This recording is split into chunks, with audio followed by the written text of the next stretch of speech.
Welcome to this IB ESS revision video for 1.4 sustainability. And we're going to look at two sections. The first section looking at how we can exist in a more sustainable way, and the second section looking at human pollution impacts. So first of all, you need to know what sustainability means. So sustainability is the use and management of resources that allows full natural replacement of exploited resources and full recovery of ecosystems affected by the extraction and use. So effectively, if we chop down a forest, but by the time we've finished the forest, there is the new forest that has grown there in replacement, that would be sustainable. However, if we chop the forest down so quickly that all the trees and plants and animals die and they're not replaced, that would be unsustainable. And we are overstepping our sustainability, we're overstepping our biological footprint, because from our calculated biocapacity, human beings were in 1961 using 74% of the planet's biocapacity, whereas now we're using over 156%, which would suggest at some point in the future we will get to a point where our resources have disappeared, because that means they have not been able to replenish themselves in the way that we have been using them, and therefore at some point they will run out. So this is called the ecological overshoot. The idea that humans are using more resources than the earth can sustain to be replenished, and thus the resources are dropping and depleting. The rate is different around the world. So you can see here different countries who have different ecological overshoots. So Qatar uses up more resources than it can replenish, so it effectively uses up what it should use in a year by February the 9th, whereas Vietnam is a lot more sustainable, so Vietnam doesn't reach its overshoot day until 21st of December. And here you can see how over time the ecological footprint has changed, and how around the mid-80s we overtook the world's biocapacity. So from the mid-80s onwards, we are depleting resources that will eventually run out.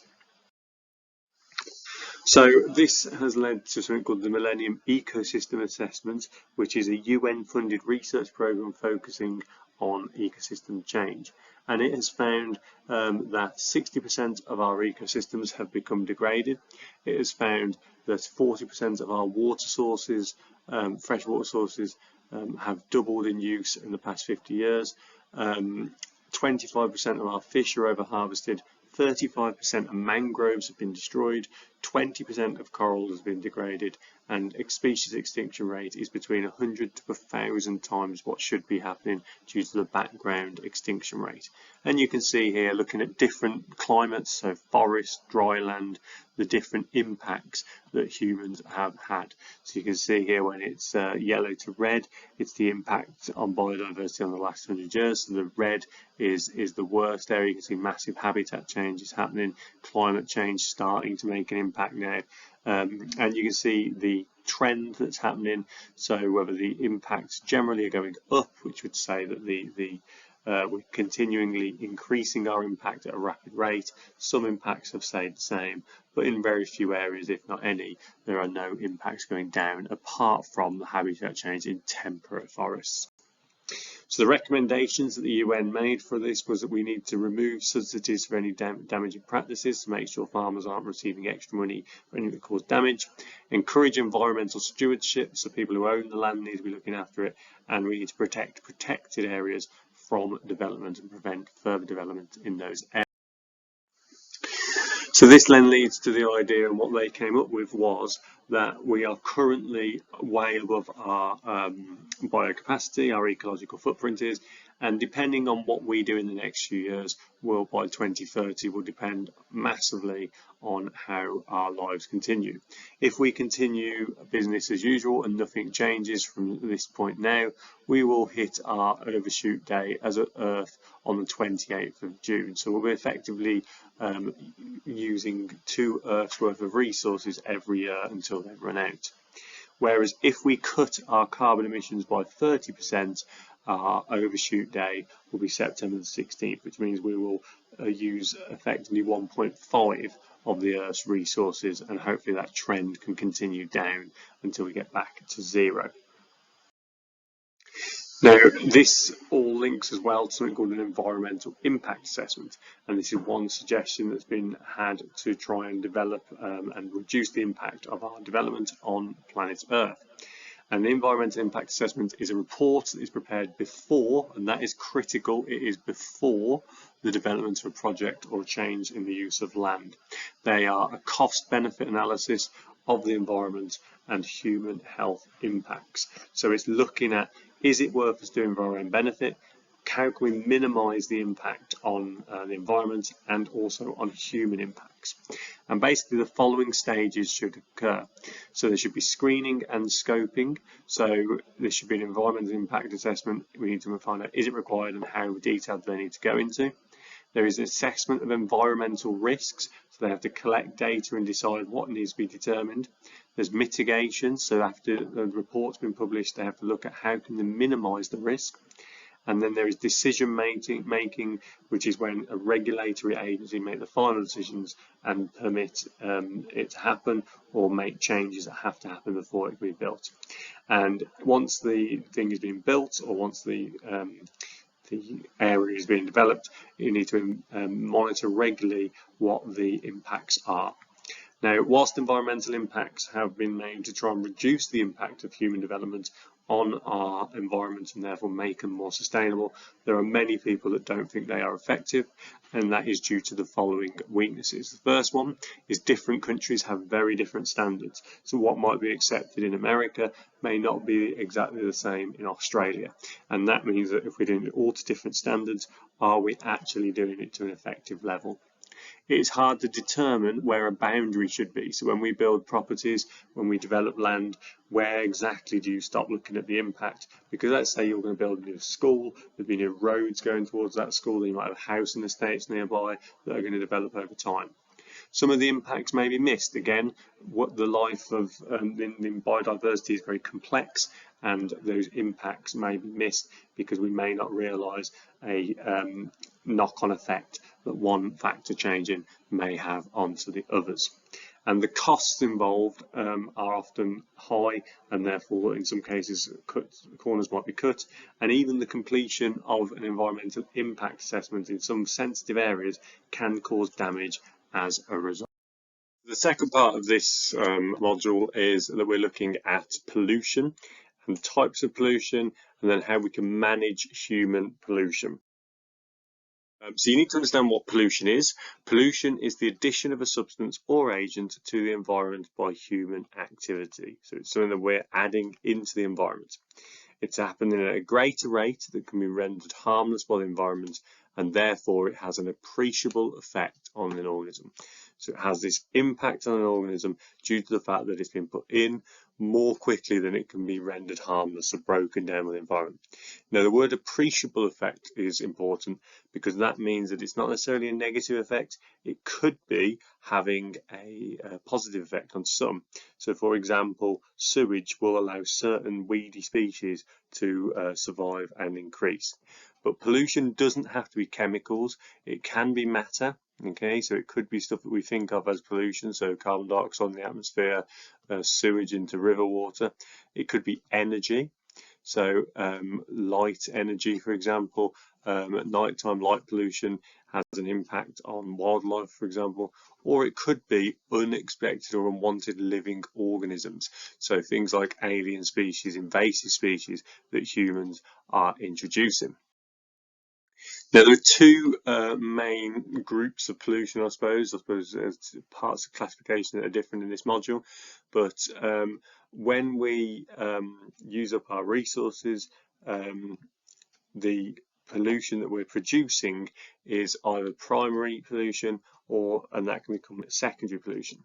So primary pollutants are active upon emission. So these would be examples of these would be carbon monoxide from exhausts.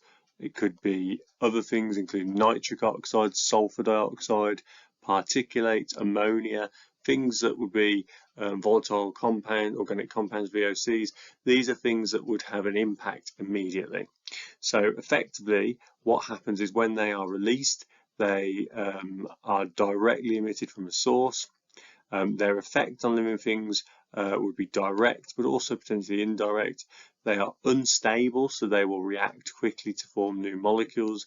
They have effects on living organisms, so they'll affect the health of a human or the health of the plants, for example.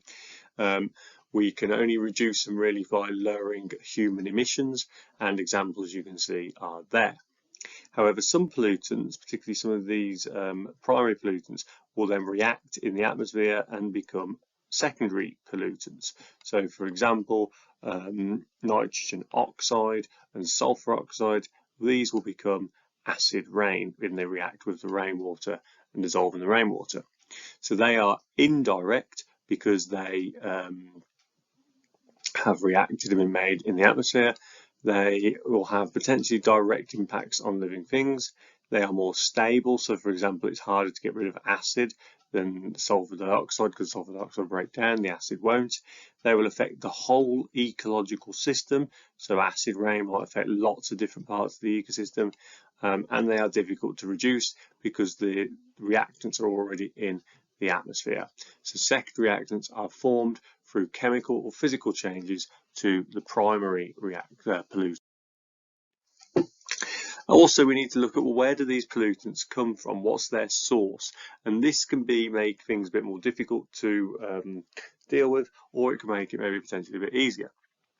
So a point source is a type of pollution source that is being released from a single source. So for example, an example of this would be the radiation that was released from the Chernobyl power station was all coming from the Chernobyl power station. It could be that wastewater coming from a treatment plant or from a factory is coming from a point source. There might be several point sources, but we can identify them.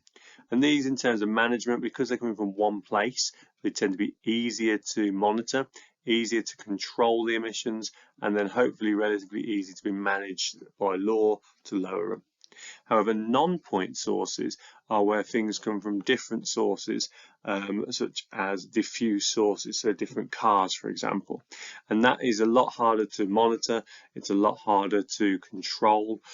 So, for example, nitrogen oxide from cars comes from all different cars in different places, and it's often we have to share the responsibility for that against over a much wider area. So it's much more difficult to enforce change here because we have to legally enforce it across the areas, and the effects of these are often more widespread because they're coming from more wider areas in the first place. One of these pollutants that you need to be aware about are persistent organic pollutants, or POPs. These are pollutants which are resistant to be broken down, so they don't break down, they're not biodegradable, and may remain in the environment for a long period of time. Often they bioaccumulate in animal tissues and might magnify along the food chain. So that means they won't have much of an effect on the insects, but the birds and the bigger birds then might have a problem with them. And examples of these can be seen here. DDT, which we've studied from the Silent Spring book earlier on in this module, is an example of a persistent organic pollutant. But there are many more as well. Now, in terms of their properties, why are they persistent? Well, they have a high molecular weight. They have a low water solubility, so they don't dissolve very easily. They have a high fat and lipid solubility, so they'll dissolve into tissues, into membranes easily. And they often link to chlorine, so they might become a part of a chlorine molecule attached to a chlorine atom, so they're called halogenated molecules. And they're a global concern because they don't break down easily. They'll often travel long distances and they might affect things a long way away because they don't break down in the atmosphere. They are persistent in the environment. So what that means is they don't, again, break down, so they just stop in the environment. They might biomagnify or bioaccumulate. So if one species eats something with it on, that species is then eaten, and then over time they build up. So along the food chain, because the fish are eating lots of little fish, they start to build up. then one dolphin or seal eats lots of them fish, so they build a bit more, and then one polar bear eats lots of those dolphins, and that then builds up and builds up and builds up, and they can have significant effect on both the environment, not just human health, but animal health, leading to stuff like cancers, immunity suppression, and heart disease. So in terms of this, one POP, one persistent organic pollutant, is a PCB, which was used in electrical equipment and coolers until it was banned in 2001. It is found to cause cancers, and it was found in water and animal tissue as widespread as the Arctic Circle. So that is a big problem in terms of this organic pollutant. And what again happens is it seeps into the food chains at low levels, as you can see here. Then the plankton uptake it, the fish eat lots of plankton, so that it starts to build up in the fish, and then the next bigger fish eat lots of the smaller fish, so it builds up even more, and then finally the killer whales at the bottom eat lots of the bigger fish, and therefore the levels just maintain in the body, slowly building up and building up. And because the POPs don't break down, they effectively migrate. So what happens is during the year, during time, the movement of currents in the water carry these POPs around the Earth.